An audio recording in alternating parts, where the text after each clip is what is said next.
Human ability to perceive is far beyond just understanding the words.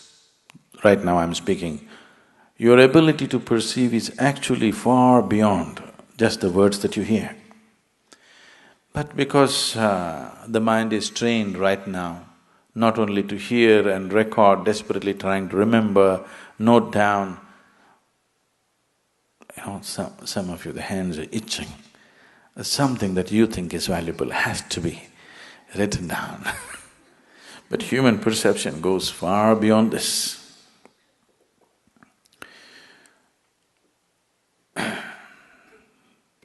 Recently I was just 4 days ago, I was in discussion with one of the top-level environmental scientists in this country, and we were just talking about it.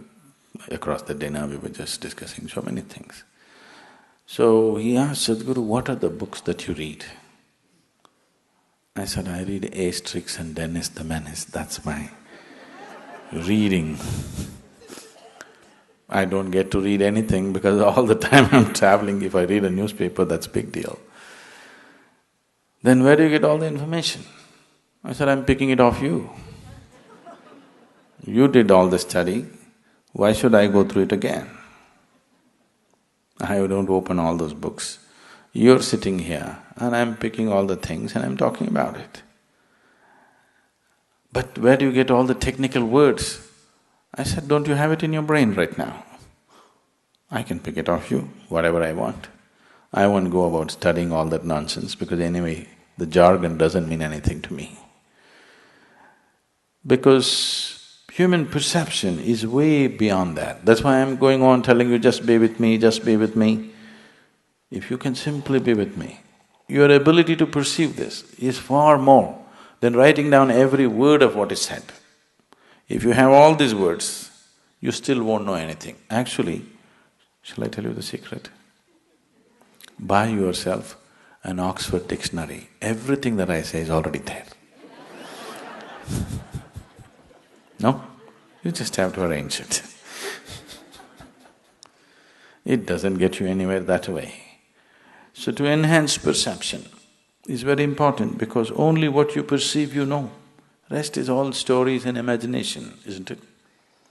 What you perceive and you experientially know, that's all you know. Rest are just empty stories. It doesn't matter how great the story is, it is still an empty story which won't make a difference in your life.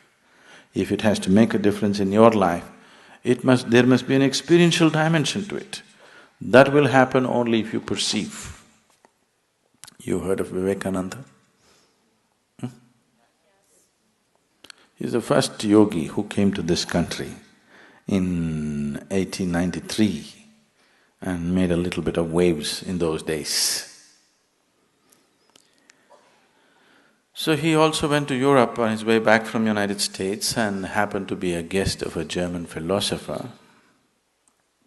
And after dinner they met in the study and they were discussing this and that, and there was a large book on his table, which was over 700 pages. So Vivekananda said, because the man was speaking very highly about the book, he said, can you give me that book for an hour? Let me see what is there in it. That man laughed. He said, in 1 hour you're going to read this book? I have been reading it for weeks and not getting anywhere because it's so complex. And that too, it's in German language. You don't even know the language. What will you do with it in an hour? Vivekananda said, you give it to me for an hour, let me see. So the book was given to him. He took the book and placed it between his two hands and just sat there with his eyes closed. After 1 hour, he took the book and gave it to him and said, this doesn't have anything significant in it. That man thought, this is the peak of arrogance. You don't even open the book and you make a comment about the book, a book which is in a language that you do not know. So he was a little put off by this and he says, what is this nonsense? Vivekananda said, you ask me anything about the book, I'll tell you. Okay, in page 633, what is there? Verbatim, Vivekananda repeats. You ask any page, just number the page, he will tell you what is there word by word on every page. Then he asked, how is this? You didn't even open the book, how is this possible? He said, that's why they call me Vivekananda. Viveka means perception.